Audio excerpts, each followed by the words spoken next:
Well, hello everyone. Welcome to Linda's Who Plants For You. I want to begin my video by letting you know that I did do a video yesterday on the propagation of these plants. It was almost an hour long, and when I went to download it, there were some issues with it, so I wasn't able to get it onto YouTube. So I am redoing that video, and I'm going to try to make it not so long as well. I know some of you like them that long, but I think the majority of you would prefer they weren't. So we'll try to get it in the middle of the road so everybody's happy. Before I get started, I just want to put a kind of an invitation out there to all of my plant family. My granddaughter has a friend that would love to start being a plant mom, and she's on a very limited income, and she wondered if I would be willing to share some of my plants with her, and I said, well, absolutely. And I told my granddaughter, you're going to have to either come and pick them up and deliver them, or you're going to have to get them to the post office for me. She said, well, we can do the post office, but I can't do delivery because she lives in Kentucky and we live in Wisconsin. And I said, oh boy. So what I would like to do today is invite anybody that lives near Owingsville, Kentucky. If any of my followers are hearing this message, please contact me through Instagram.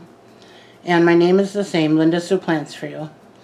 And private message me, and let's talk and see what we can do for this young lady. She's really excited to get going and start raising plants, and we all know what a rewarding thing that is, and I would love to be able to help her in her endeavor, but I'm not, even if I could get these in the mail to her, considering that it took 9 days for my last package to arrive, I don't want to take that chance. So I'm going to go as far as to say, once she receives the cuttings, if there's one of you out there that has a lot that you can donate and you want to send her a box of cuttings, once she receives that, I am willing to pay for the postage. So that will be my part. I hope that someone out there can help me with this, and I can get the two of you hooked up with her address, and maybe we can help a new plant mom be born, so to speak.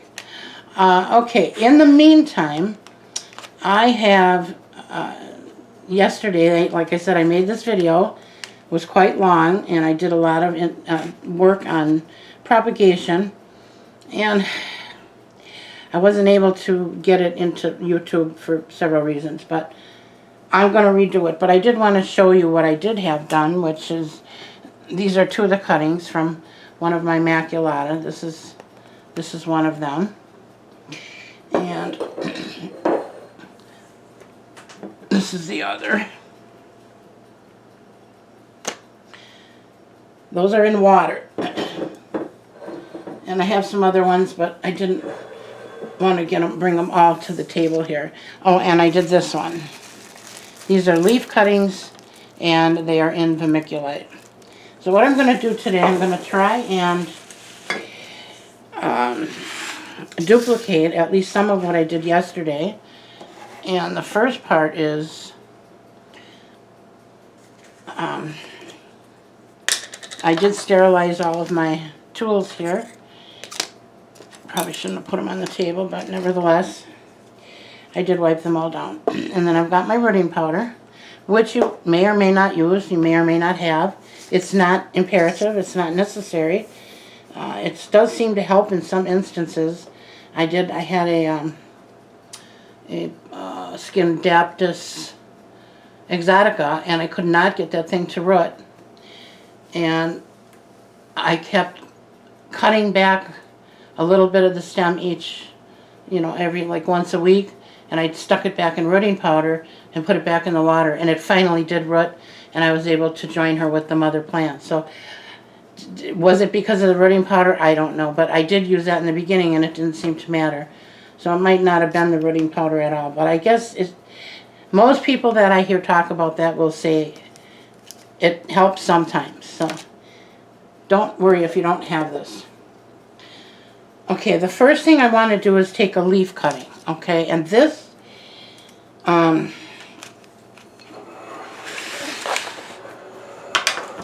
this is the plant that I used yesterday, and I don't have all that many leaves on it, so this is killing me to have to do this again, but I really want to show you guys how you can propagate these, and if my propagations work, I'll have tons of new plants anyway. So I am going to take, and I don't normally do this, I don't usually take the oldest leaf or the youngest leaf. The best thing to do is the middle of the road leaf. But because I already took 2 good-sized leaves off of here, I am going to take, well, this is going to be one of them. Let's just do that right now. And I'm just snipping it as close to the crown of the plant as I can. And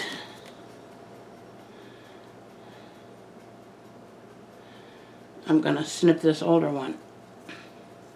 Now, like I said, I don't normally do that. Usually I will take something that's in between. But because I already did that yesterday, I don't want to take any more of these. So, what we're going to do, there's several different ways to propagate these. And the way that I want to do is twofold. And hopefully you guys are within camera shot. It's really hard to see with this ring light. No, you're not seeing this at all. Alright, I'm going to have to adjust my camera.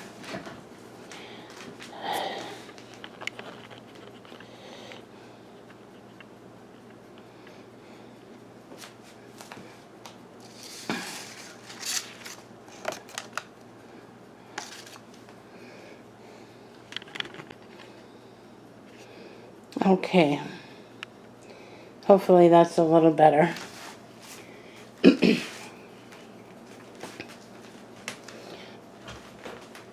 Alright, I have my paper plate here because I don't want to cut on my table, and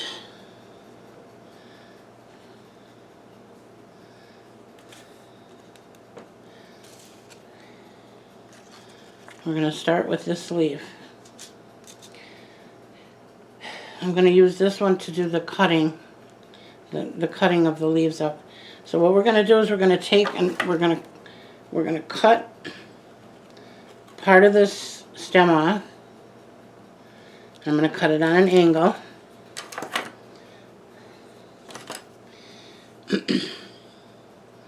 And then I'm going to take, I'm going to go around in a circle, leaving part of these veins. The veins on the backs of these leaves are where the new plants are going to come from. So I'm going to try to leave as much of that main vein on as I can.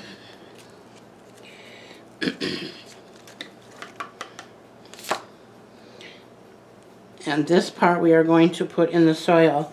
Now I did want to show you this too. In this container I've got vermiculite in the center. I've got a good draining soil mixture on the side, and on the other side I've got sphagnum moss. We're going to try all 3 of those mediums. Now I do have a cover that came with this. This is an old chicken to-go container from Pick and Save, and normally fits on top, and it's nice because it's got air holes already in it. The problem is it's very milky looking and cloudy, and I'm afraid that with cuttings it's not going to let in enough light. So I'm going to opt to just cover this in saran wrap when I'm all done here, or possibly a large baggie. I have 2.5 gallon bags that I keep for my plants, and I may stick it in there. So this is what we're going to use, and I'm using all 3 because I want to see which one roots the fastest. I did wet all these with the spray hose. And I did use faucet water, by the way. And I think they'll be okay with that for cuttings. Okay.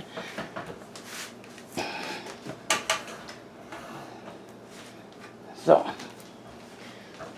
what we're going to do is I'm going to stick this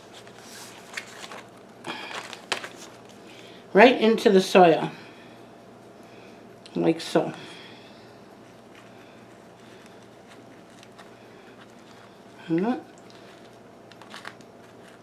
It needs to be a little deeper.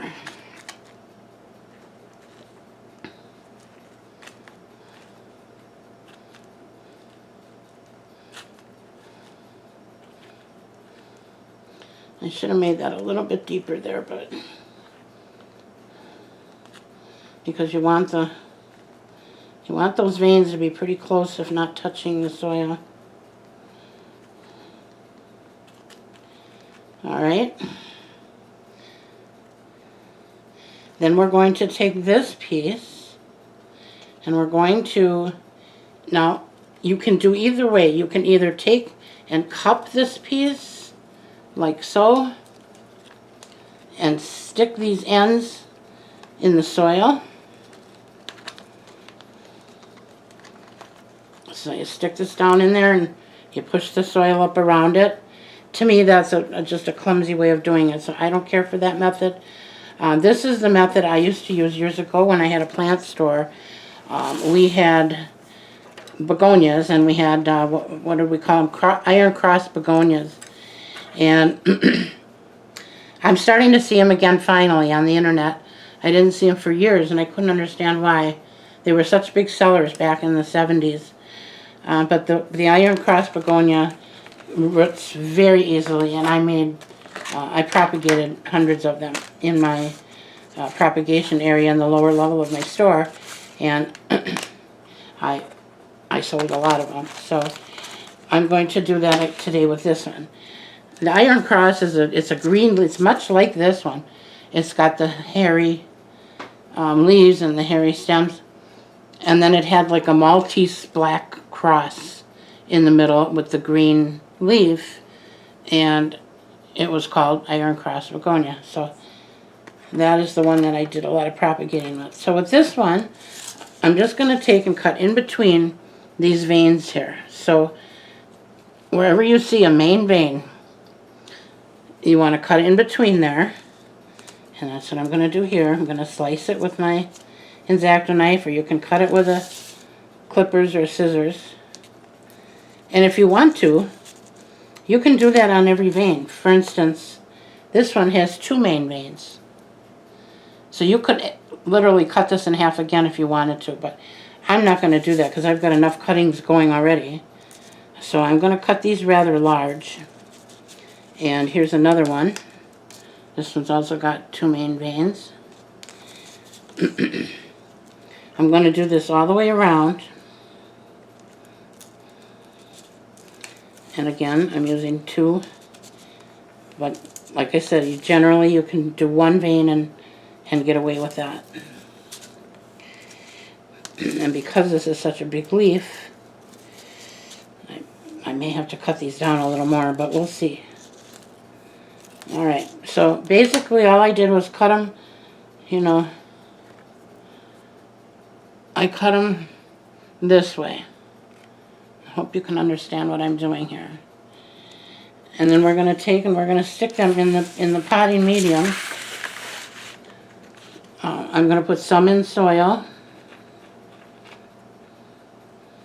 And the side that goes down is the same side that would touch the stem of the leaf. So this is considered the bottom of the leaf when you're putting those cuttings in the medium, okay? This is, so when you cut it, that's the bottom. And that's the part that goes in the soil. I'm going to put a couple in the soil, and I'm going to put a couple in the vermiculite. And by the way, years ago, that's all I ever used for propagation is vermiculite, and it worked great. It held the moisture just enough that I didn't have to water it all the time. It didn't dry out too easily, but it didn't hold too much moisture where it caused rot. And you want to get it in there pretty good, but not, I'm going to say maybe a third of the way. A quarter to a third. Not quite half. You don't need a lot of the leaf to be covered with the potting medium, because the more you try to cover it, the better the chances of having of rotting out your leaf. The main thing is you just cover it enough so that it stands up and that the bottom is in there. Okay, and then let's see. How many do I have here? All right, I've got that big one for that. All right, one more. I'm going to put these smaller ones in here.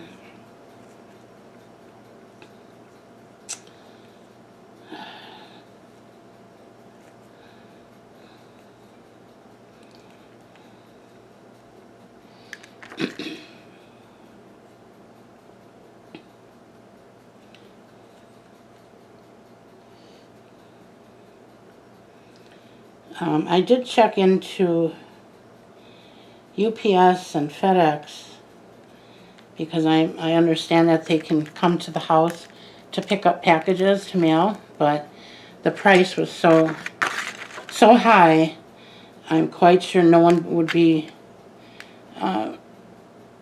want to pay those prices to receive any of my plants, so I kind of put that out of the question. Alright, and I'm doing the same thing in the sphagnum moss. I'm just going to kind of tuck it in there, and we'll see what happens. Okay, now with this one, whoops, I need this. With this one, I'm going to cut the stem off almost completely.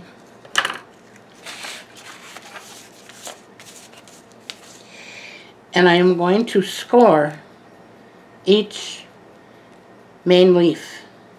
Now,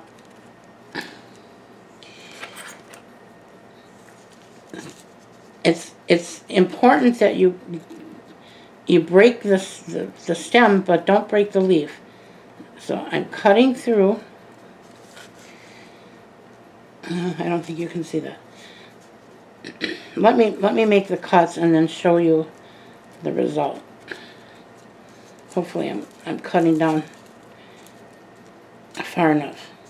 The trick here is, besides not cutting your finger off, is you want to get all the way through the leaf, because that's where your babies are going to pop up through. So I put an X on each main vein. Okay?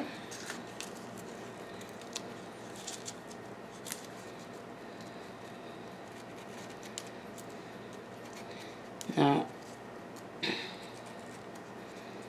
this is probably one of the most exciting ways to do it, because who would think that this would produce a baby?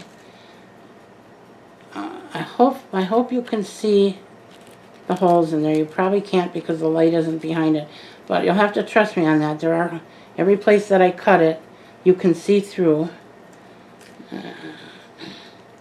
Being very careful not to do what I just did, and that is I ripped the leaf. It's not going to hurt it, but you don't. The idea is that you don't have to do all that. You just slit those veins, and then you're going to lay it flat down on top of your medium.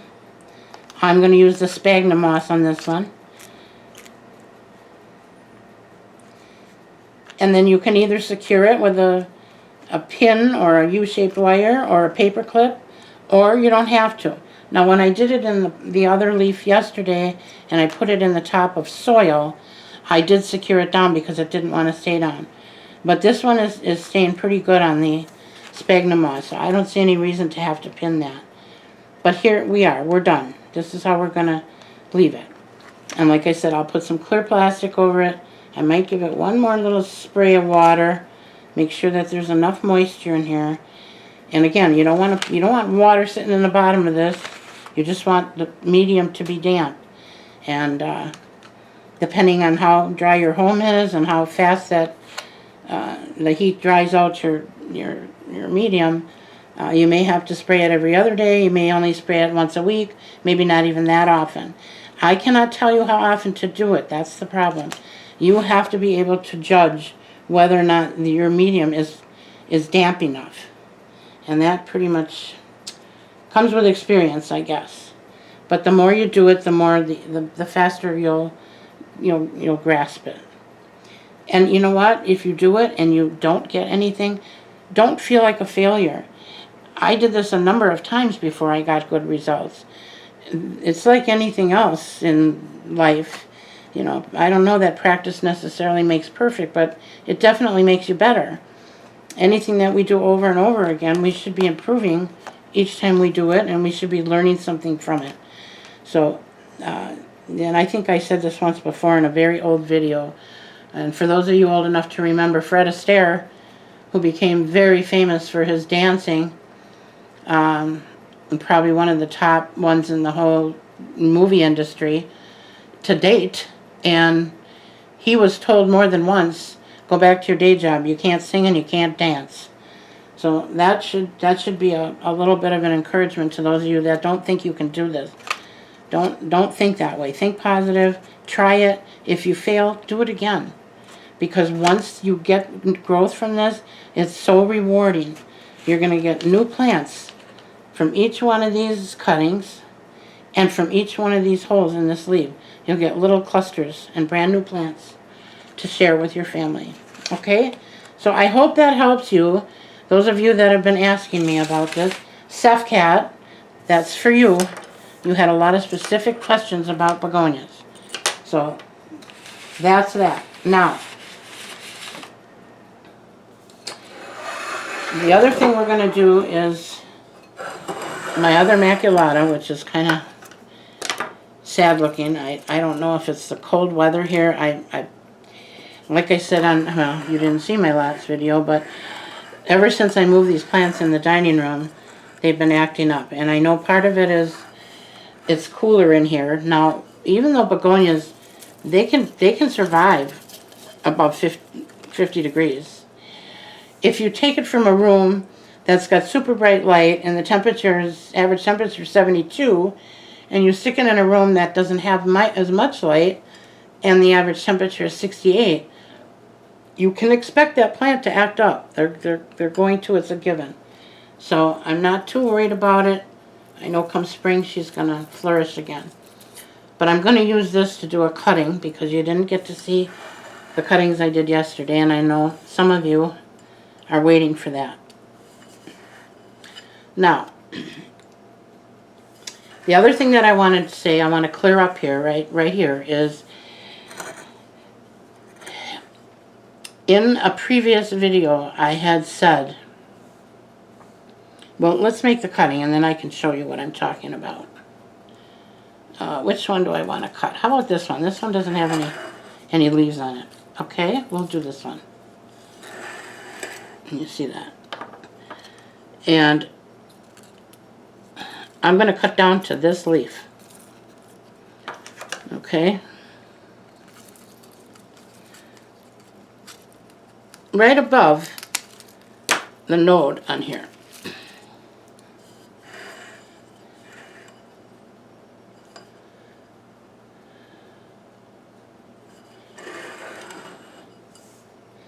Now, I could either put her in water, the way she is, like I did the other two, or I could put her in soil. And I'm going to put her in soil. But before I do, I'm going to cut her down a little more. This plant, the begonia, the cane begonia, will grow roots all along these stems. I said in a previous video that you will not get roots from the bottom. I didn't mean the bottom here. I meant here. And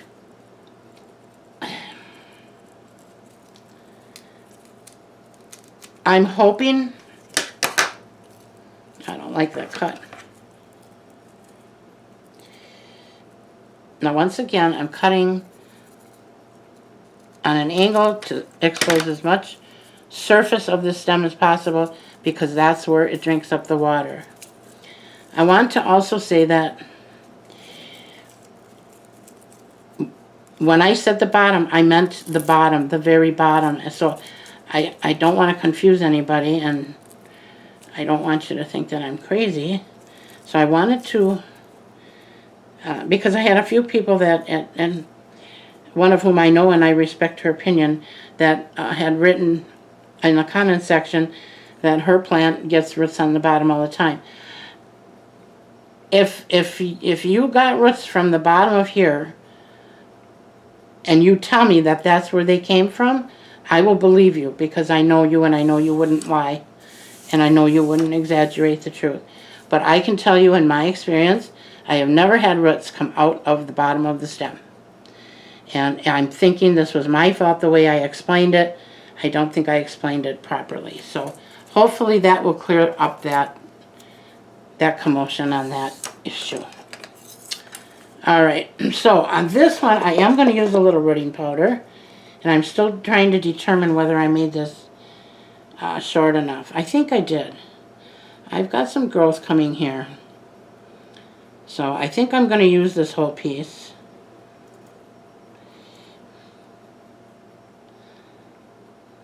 It's going to put it about there. Yeah, I think she'll be okay there. I am going to use a little rooting powder on her.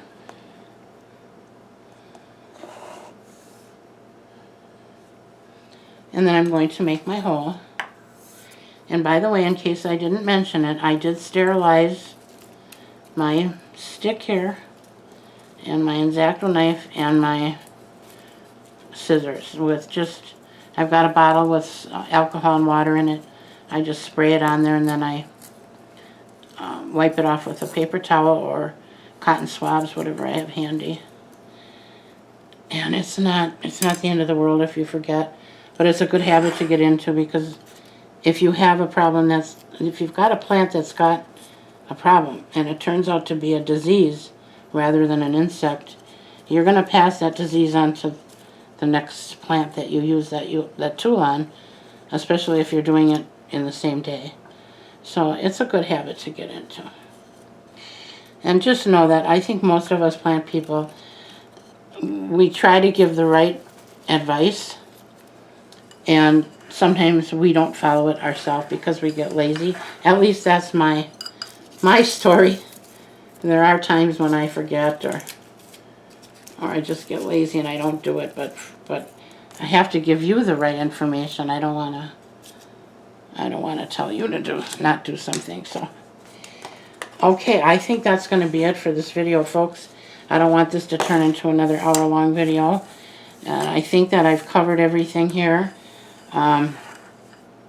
These can root in water. Cane begonias root in water very, very easily, within days. I've had within 3-4 days roots this long. And put them in a bright light. That's the other thing. Not direct sun, but you want it in a bright light. So try that and see if it works for you. And if you don't want to take a long cutting, then just take a short little piece. You can do it anywhere. You could do it just right here and take these 2 leaves, as long as you got that node there. And even then, on cane begonias, I'm not even sure you need that, because they will grow along the stem. And I have a Maranta praying hands plant that I have rooting right now, that the roots are growing out the sides of the stem of the leaf. So, you know, some plants will do that and others won't. And it's just, again, I guess, experience with your plants and trial and error that'll help you to learn, you know, which way is the best way, what's what. But even then, just know that even experienced people sometimes have to stop and research something, or stop and look it up again because they forgot. It's been a while since they did it.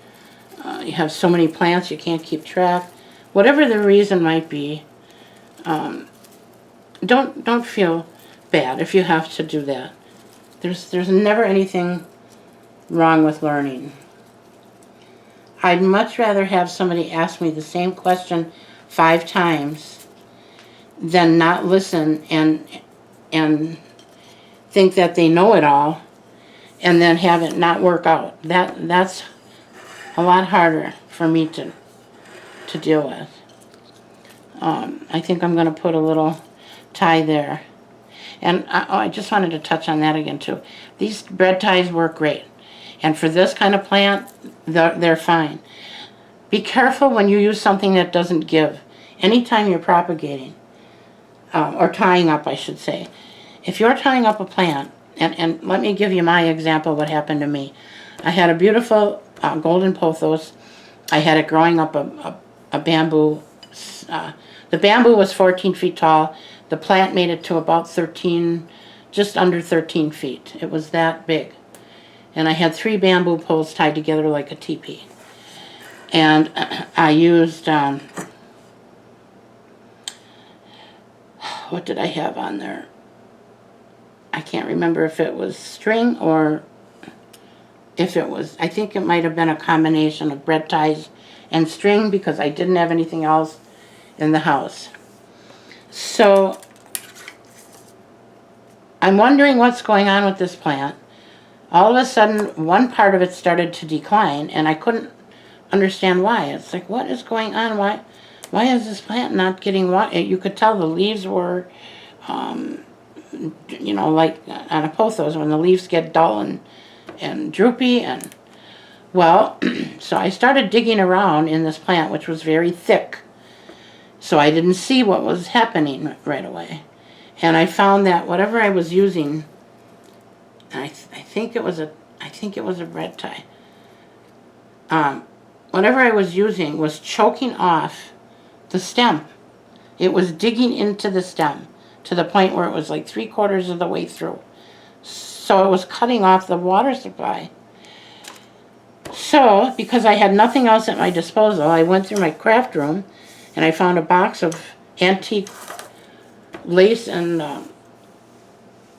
elastic that I had for years.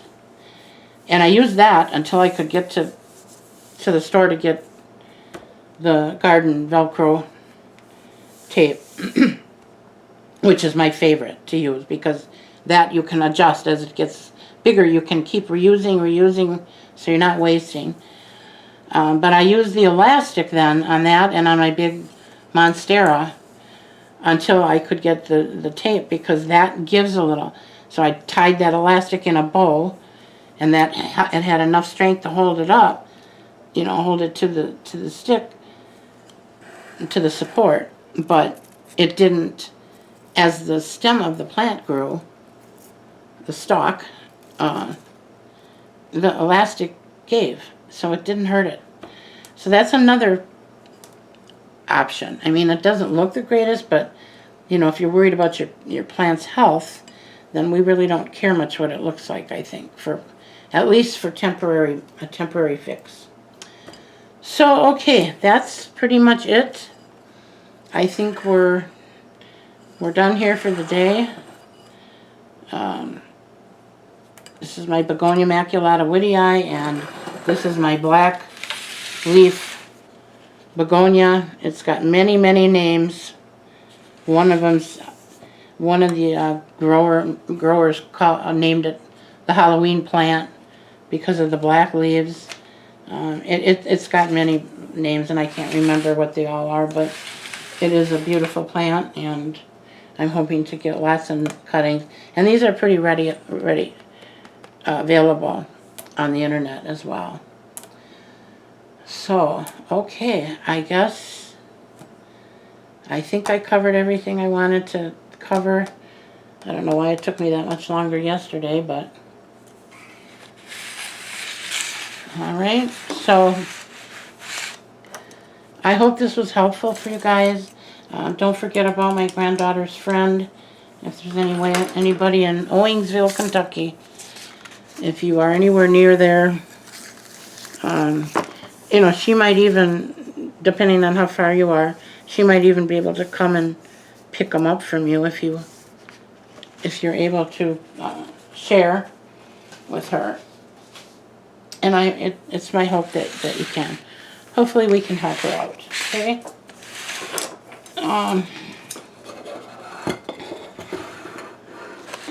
And again, at this time of year with the mail, I wouldn't trust it just because our temperatures are so crazy. And the last thing she needs is to have a plant show up at her door that's already in distress. So we don't want to, we really don't want to do that. Okay. Here we go.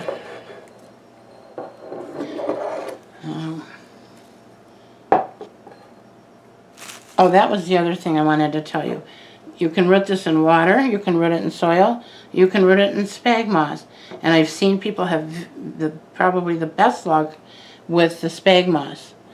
I'm not too crazy about using spag moss that's uncovered, only because I think it's a nesting place for fungus gnats, and I don't want to have to deal with an outbreak of that. So I prefer not to use that in an open container, but I know a lot of people do with great success. So I'm not saying you shouldn't do that. I'm just saying that's why I don't do it. Okay? All right. Let me get an overall view here for you. And as always, if you have any questions, please don't be afraid to make comments, and if you have anything that you want to say that you would rather not have said in public, again, I am on Instagram under Linda Sue Plants for You, and I do try to check that much more often now than I used to, but I will make it a point to be doing that more often. And then anybody who has any questions can ask me on there too, if you're too timid about doing it in the comments section. Okay? All right, my friends, I hope you all have a great day and the rest of the week goes well for you. Please stay safe and healthy, and let's get through it. Let's get through this year, okay? A lot of tension, but we gotta somehow get through and get happy again. I want to see smiling faces again. Okay, well, you all take care. Bye now.